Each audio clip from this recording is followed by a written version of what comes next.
সময় ৭২-এ আপনাদের সবাইকে স্বাগতম। এবার মেসিকে ২৪ ঘন্টার আলটিমেটাম দিলেন ডোনাল্ড ট্রাম্প। আর্জেন্টিনা ফ্রান্স নয়, ইংল্যান্ডের হাতে বিশ্বকাপ তুলে দেওয়ার ইঙ্গিত দিলেন আমেরিকা। এইদিকে ম্যারাডোনার ৩৯ বছরের যে রেকর্ড ভাঙ্গার দ্বারপ্রান্তে মেসি। ইনস্টাগ্রামে মেসির আবেগঘন বার্তা।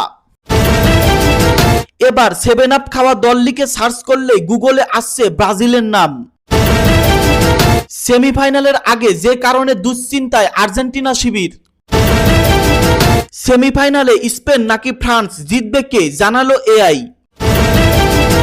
কার হাতে উঠছে বিশ্বকাপ ট্রফি, 4 সেমিফাইনাল লিস্টের চুলচেলা বিশ্লেষণ। বিশ্বকাপ থেকে বাদ পড়ে জুয়া খেলতে গিয়েও হারলেন নেইমার। সর্বশেষ জানবেন ডোনাল্ড ট্রাম্প যে কারণে আর্জেন্টিনার পক্ষে যায় নাই। এতক্ষণ শুনলেন সংবাদ শিরোনাম, এখন শুনবেন বিস্তারিত। আর্জেন্টিনার নয়, সেমিতে ইংল্যান্ডকে সমর্থন করেছেন ডোনাল্ড ট্রাম্প। শেষ ১৬তে বেলজিয়ামের হেরে বিদায় নিয়েছে যুক্তরাষ্ট্র, তাই ইংল্যান্ডের হাতে বিশ্বকাপ দেখতে চায় মার্কিন প্রেসিডেন্ট ডোনাল্ড ট্রাম্পের প্রশাসন। সেমিফাইনালে আর্জেন্টিনা ইংল্যান্ড ম্যাচে ইংলিশদের সমর্থনের কথা জানিয়েছেন ট্রাম্পের বিশ্বকাপ প্রতিনিধি অ্যান্ড্রু জুলিয়ানি। ব্রিটিশ সংবাদ মাধ্যম ডেইলি মেইলকে দেওয়া এক সাক্ষাৎকারে একথা জানিয়েছেন তিনি বলেন, যুক্তরাষ্ট্র যদি আমাদের ২৫০তম জন্মবার্ষিকীতে বিশ্বকাপ জিততে নাই পারে, তবে আমাদের এই ঐতিহাসিক বর্ষপূর্তির উদযাপনের মধ্যে ইংলিশদের আমেরিকায় এসে ট্রফি জিতে নেওয়াটা হবে এক দারুণ গল্প। জুলিয়ানি আরো বলেন, আমি যতটুকু জানি ইংল্যান্ডের জন্য এটি দীর্ঘ ৬০ বছরের এক কষ্টের ইতিহাস, তাই তারা যদি এবার টুর্নামেন্টটি জিততে পারে তবে সেটি হবে তাদের জন্য এক চমৎকার বিজয়। আমি মনে প্রাণে বিশ্বাস করি ইংল্যান্ড এবার পুরো পথ পাড়ি দিতে পারবে, চ্যাম্পিয়ন হতে পারবে, কারণ টিকে থাকা দলগুলোর মধ্যে তারা অন্যতম সেরা। মার্কিন প্রেসিডেন্ট ডোনাল্ড ট্রাম্প ইংলিশ তারকা হ্যারি কেইনের খেলার নিয়মিত খোঁজ খবর রাখছেন বলেও জানালেন বিশেষ এই প্রতিনিধি। গত সপ্তাহে নিজের সোশ্যাল মিডিয়া প্ল্যাটফর্মে ট্রাম্প ইংলিশ অধিনায়ককে একজন দুর্দান্ত খেলোয়াড় এবং চমৎকার মানুষ হিসেবে অভিহিত করেছেন। ট্রাম্পের ফুটবল প্রেমের পেছনের গল্প তুলে ধরে জুলিয়ানি বলেন, কয়েক বছর আগে আমরা প্রেসিডেন্টের ট্রাম্পের সঙ্গে গলফ খেলছিলাম, সেখানে সাবেক ইংলিশ তারকা ওয়েইন রুনিও আমাদের সঙ্গে ছিলেন।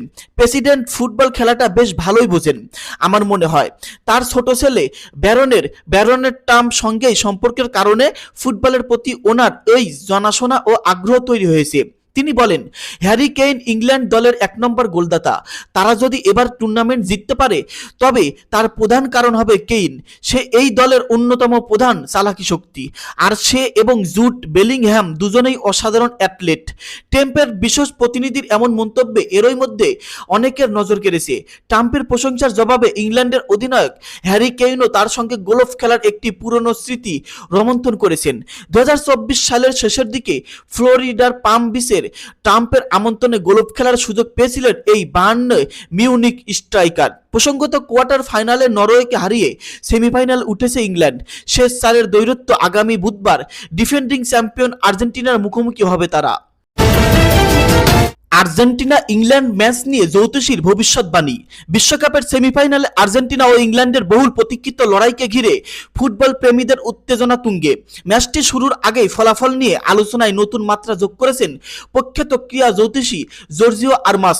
সামাজিক যোগাযোগ মাধ্যমে দেওয়া এক পোস্টে আরমাস দাবি করেছেন, নির্ধারিত ৯০ মিনিট কিংবা অতিরিক্ত সময়েও ম্যাচের নিষ্পত্তি হবে না। তার মতে ফাইনালের টিকিট নির্ধারণ হবে পেনাল্টি শুট আউটের মাধ্যমে। আরমাস আরো জানান, তার আগের একটি ভবিষ্যৎবাণী ইতিমধ্যে সত্য হয়েছে, তাই এবারও তিনি আত্মবিশ্বাসের সঙ্গে পেনাল্টি শুট আউটের সম্ভাবনার কথা তুলে ধরেছেন। আর্জেন্টিনার গোলরক্ষক এলমিয়ালেনোর দিবু মার্টিনেসকে উদ্দেশ্য করে তিনি বলেন, এখন থেকে পেনাল্টি ঠেকানোর প্রস্তুতি নেওয়া উচিত। তবে ম্যাচের চূড়ান্ত ফলাফল বা কোনো দল জয় পাবে সে বিষয়ে সরাসরি কোনো মন্তব্য করেননি এই ক্রীড়া জ্যোতিষী। বরং তার মতে দুই দলের শক্তিমত্তা এতটাই কাছাকাছি যে ম্যাচটি শেষ পর্যন্ত টাইব্রেকারই গড়াতে পারে। এদিকে আর্জেন্টিনার অধিনায়ক লিওনেল মেসিকেও দিয়ে দিয়েছেন বিশেষ বার্তা। আরমাসের বিশ্বাস, এই গুরুত্বপূর্ণ সেমিফাইনালে মেসি তার ক্যারিয়ারের অন্যতম সেরা পারফরম্যান্স উপহার দিতে পারেন। জ্যোতিষীর এই মন্তব্য প্রকাশের পর সামাজিক যোগাযোগ মাধ্যমে শুরু হয়েছে ব্যাপক আলোচনা। কেউ তার আগের ভবিষ্যৎবাণীর সাফল্যের কথা উল্লেখ করে নতুন দাবিকে গুরুতর দিচ্ছেন, আবার অনেকেই বিষয়টিকে নিছক অনুমান বলেই মনে করছেন। তবে সব মিলিয়ে সম্ভাব্য পেনাল্টি শুট আউটের পূর্বাভাস ম্যাচটিকে ঘিরে উত্তেজনা আরও বাড়িয়ে দিয়েছে। উল্লেখ্য, জর্জিও আরমাসের এই মন্তব্য জ্যোতিষভিত্তিক পূর্বাভাস, ম্যাচের প্রকৃত ফলাফলের মাঠের পারফরম্যান্সের উপরেই নির্ভর করবে। বিশ্বকাপ থেকে বাদ পড়ে জুয়া খেলতে গিয়েও হারলেন নেইমার। বিশ্বকাপের শেষ ষোল থেকেই বিদায় নেয় 5 বারের বিশ্ব চ্যাম্পিয়ন ব্রাজিল। নরওয়ের বিপক্ষে 2-1 গোলের পরাজয়ের পর আবেগপ্লুত হয়ে কেঁদেছিলেন দলের তারকা ফুটবলার নেইমার জুনিয়র। সেই দৃশ্য বিশ্বজুড়ে ফুটবল প্রেমীদেরও নাড়া দিয়েছিল। তবে বিশ্বকাপের হতাশা কাটিয়ে খুব বেশি সময় না যেতেই তিনি লাস ভেগাসে অংশ নেন বিশ্বের অন্যতম মর্যাদাপূর্ণ পোকার টুর্নামেন্টে। কিন্তু সেখানেও ভাগ্য সহায় হয়নি ব্রাজিলিয়ান এই তারকার। শনিবার যুক্তরাষ্ট্রের লাস ভেগাস অনুষ্ঠিত 2026 ওয়ার্ল্ড সিরিজ অব পোকারের $10,000 মেইন ইভেন্টে অংশ নেন নেইমার। সামাজিক যোগাযোগ মাধ্যমে প্রকাশিত ভিডিওতে তাকে পোকার টেবিলে খেলতে দেখা যায়। তবে প্রতিযোগিতার প্রথম দিনই এক বিদায় নিতে হয় তাকে। যদিও পেশাদার পর্যায়ের এই টুর্নামেন্ট এটি নেইমারের প্রথম অংশগ্রহণ নয়।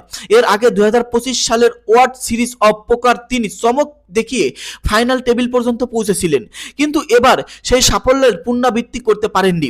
লাস ভেগাসে এই হতাশাজনক ফল আসে বিশ্বকাপের ব্রাজিলের ব্যর্থতার ঠিক পরপরই। গত 5 জুলাই নরওয়ের কাছে শেষ 16 ম্যাচের হারের পর আন্তর্জাতিক ফুটবল থেকে অবসরের ঘোষণা দেন নেইমার। চোটে জর্জরিত থাকায় পুরো টুর্নামেন্ট তিনি বদলি খেলোয়াড় হিসেবে মাত্র 2টি ম্যাচে মাঠে নামেন। জাতীয় দলের হয়ে তার শেষ গোলটি আসে নরওয়ের বিপক্ষে অতিরিক্ত সময়ে পেনাল্টি থেকে, যদিও সেটি পরাজয় এড়ানোর জন্য যথেষ্ট ছিল না। এদিকে পোকারের প্রতি নেইমারের আগ্রহ নতুন নয়, দীর্ঘদিন ধরেই তিনি এই খেলার সঙ্গে যুক্ত। তবে তার এই শখ অতীতেও সমালোচনার জন্ম দিয়েছে। চলতি বছরের শুরুতে অভিযোগ ওঠে সন্তোষরে একটি ম্যাচ না খেলেও তিনি প্রায় 24 ঘন্টা অনলাইন পোকার খেলায় ব্যস্ত ছিলেন।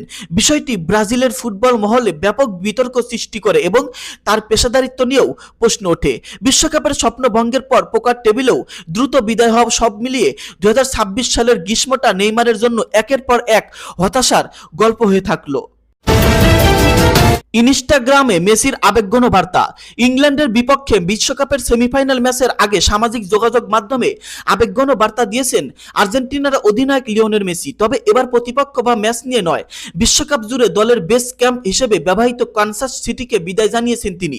নিজের ভেরিফাইড ইনস্টাগ্রাম অ্যাকাউন্টে শেষ অনুশীলনের কয়েকটি ছবি শেয়ার করে মেসি লিখেছেন, কানসাস সিটিতে শেষ দিন, সবকিছুর জন্য ধন্যবাদ। মেসির এই সংক্ষিপ্ত বার্তায় ফুটে উঠেছে বিশ্বকাপ অভিযানের গুরুত্বপূর্ণ এক অধ্যায়ের সমাপ্তি। বিশ্বকাপ শুরুর আগে থেকেই কোচ লিওনেল স্কলোনির দল কানসাস সিটিকে নিজেদের প্রস্তুতির ঘাঁটি হিসেবে বেছে নিয়েছিল। গ্রুপ পর্বে বিভিন্ন শহরের ম্যাচ খেললেও প্রতিটি ম্যাচ শেষে দলটি আবার কানসাসে ফিরে এসে অনুশীলন ও প্রস্তুতি চালিয়ে যায়। তবে নকআউট পর্বে বদলে যায় সেই রুটিন। কেপ ভার্দের বিপক্ষে ম্যাচের পর আর্জেন্টিনা দল মায়ামতিতে অবস্থান করে। এরপর মিশরের বিপক্ষে ম্যাচ খেলতে যায় আটলান্টায়। একবার কানসাসে ফিরে এলেও এবার আনুষ্ঠানিকভাবে সেই অধ্যায়ের ইতি টানল আলবেসিস্তা। কানসাসের শেষের দিন অংশ হিসেবে দলের ঐতিহ্যবাহী বিদায়ী বারবিকিউ আয়োজন করা হয়। এরপরেও সেমিফাইনালের ভেন্যুর উদ্দেশ্যে যাত্রার প্রস্তুতি নেয় পুরো দল। ইংল্যান্ডের বিপক্ষে সেমিফাইনালের ফল যাই হোক না কেন, আর্জেন্টিনা আর কানসাস সিটিতে ফিরবে না। বিশ্বকাপের শেষ 2 ম্যাচের জন্য তাদের পরবর্তী গন্তব্য হবে নতুন শহর। আর সেই যাত্রার আগে মেসির বিদায়ী বার্তা যেন স্মরণীয় হয়ে থাকলো আর্জেন্টিনা দলের বিশ্বকাপ অভিযানের এক বিশেষ ঠিকানাকে। দর্শক, এতক্ষণ শুনতে পারলেন গুরুত্বপূর্ণ নিউজ। আপনাদের মূল্যবান মন্তব্য ভিডিওর কমেন্টে লিখে জানিয়ে দিবেন। সকলে ভালো থাকবেন, ধন্যবাদ।